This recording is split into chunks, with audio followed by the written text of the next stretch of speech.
And there were two words that leapt out at me when you were articulating that very well, incidentally, and that's totalizing and dehumanizing. Now, the whole thing about a totalizing system is it creates dependence. Now, Yes. there may or may not be intention. I suspect more and more it's actually the intention. Because Pete, we know this. Like, we know that when you create these systems that sort of, we will protect you, we will do anything, we're going to stick you in this little bubble. You're never going to hear that your butt's fat or the gingers, shouldn't be walking around in the daylight or whatever it is. You are decreasing resilience, and decreasing resilience always increases dependence. Always.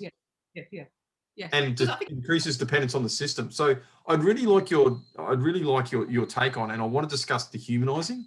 That's going to be the next thing. But let's talk about totalizing and this. Is it, well, actually, the first question I'm going to ask is this.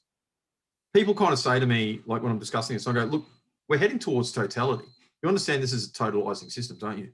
And I've genuinely had people do that. Tinfoil hat, you're mad. Like, that's not what's happening. What, am I? No, I think there are lots of ways in which we can see a kind of totalizing system happening, but certain things getting sucked into a kind of like a vortex. So can I just go back a bit and talk about hate as an attack on an identity? Because one of the things just to illustrate this point, just because one of the things that I've noticed is the policy reports and the academic reports writing about this don't seem to have gone far enough to ask the question, what's an identity? Yeah. To actually construct what an identity is. But because this notion of hate, which the definition keeps changing, so but it's roughly in terms of, it's often understood, not in terms of what the speaker intended, but how the audience responds to it. So because it's hard to attribute the intention of speakers online, that tends to drop out of the picture. But then if the audience feels hurt, is psychologically harmed in some way, then that seems to be the preferred definition of whether or not something gets counted as hate. So one of the things that's actually also really missing in the research, the assumption is that online hate causes real world harms, which of course it might sometimes do that in specific instances. So for example, if somebody doxes somebody's address, so I know of people who've had their locations doxed, and then Antifa has gone to where they are and beaten them up. So that would be an example. But if you look at the research on it, there's very, very, very shaky foundations for the claim that hate online causes harm offline. It's really, really shaky, but they tend to gloss over that. But in terms of, if you think about hate in terms of an attack on online identity, and it's primarily in terms of whether somebody under that identity feels that they've been harmed, then identity categories which are based upon notions of feeling are going to disproportionately contain people who might then claim they've had hate directed at them because their feelings have been hurt. So one of the really hottest wars for this is in terms of what's become known colloquially as the trans turf wars.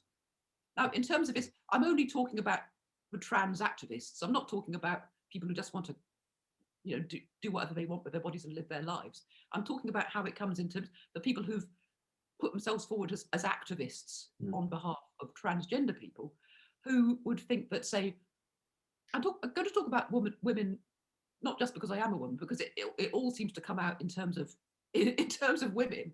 The trans people who say that what it is to be a woman is based upon a feeling that you feel inside, that you've got an idea of this, but you feel what it is to be a woman, versus what's come to be known as TERFs, TERF, trans exclusionary radical feminists, which is used first of all as an insult, but actually embraced by the group. In other words, people who think that women and men are biologically distinct, but we're all human beings, so we're mostly similar, but man is a biological category and woman is a biological category. What it is to be a woman is to have a female body. There's I don't know if you've had these in Australia. There's a sort of you can buy T-shirts. There was a poster put up with the definition of woman, adult, human, female, and you can now buy T-shirts and umbrellas and stuff with it on. The poster was taken down as hate speech. Yeah. because it's an attack on people who think that woman is based on a feeling. But you can see that those identities, it's a if you like, a philosophical disagreement about what it is to be a woman or what it is to be a man. And again, I say woman just because the fight is mostly about women. That's how it's worked out. So, but then if you put that in the context of this proposed hate speech legislation, if hate is an attack which makes somebody on some other identity, which makes them feel bad, and you think your identity is a feeling, then if you think, well, I don't think that you are a woman, you can do whatever you like. You can do whatever you like with your body. I don't care. You can wear a dress. You can have a boob job. You can do whatever you want, but you're not a woman. They think that's an attack on their identity. So therefore, because their feelings are hurt, that counts as hate. Whereas if somebody says to somebody like me, because this is what I think that what it is to be a woman is to just have a female body. Then if someone disagrees with me, I don't feel it's hate. I just think they're wrong. So I'm not going to be putting in a complaint. So one of the things that's going to happen if this legislation comes in is not just that discussion online is going to be censored and shut down because people are going to be too afraid to open their mouths. It's going to be skewed in a certain direction.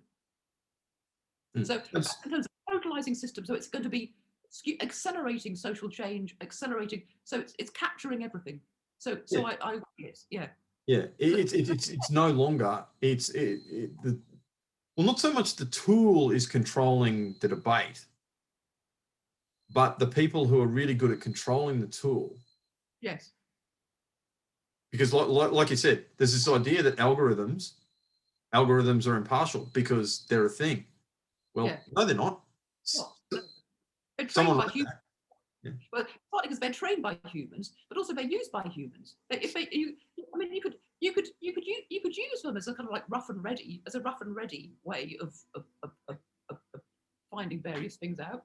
But to then use them and say, oh, as a result of this, you're going to find that your comments never appear near the top, so nobody ever reads them. Yeah, and again, it's like that person contradicted me; they're a hater. So no, well, I contradicted you. Yes, yeah, that makes you a hater. And if you write that into legislation, it's not just because, here's the whole thing. This is going to undermine, this really does have the potential. Like, the rule of law matters a lot to me. Yeah. I'm a child of the Anglosphere, and I've lived outside of the Anglosphere for not huge amounts of time, maybe 4 years of my life, 5 outside of the Anglosphere. But I've seen the rule of law matters. Yeah. And if you undermine that and you break the rule of law, you've got nothing.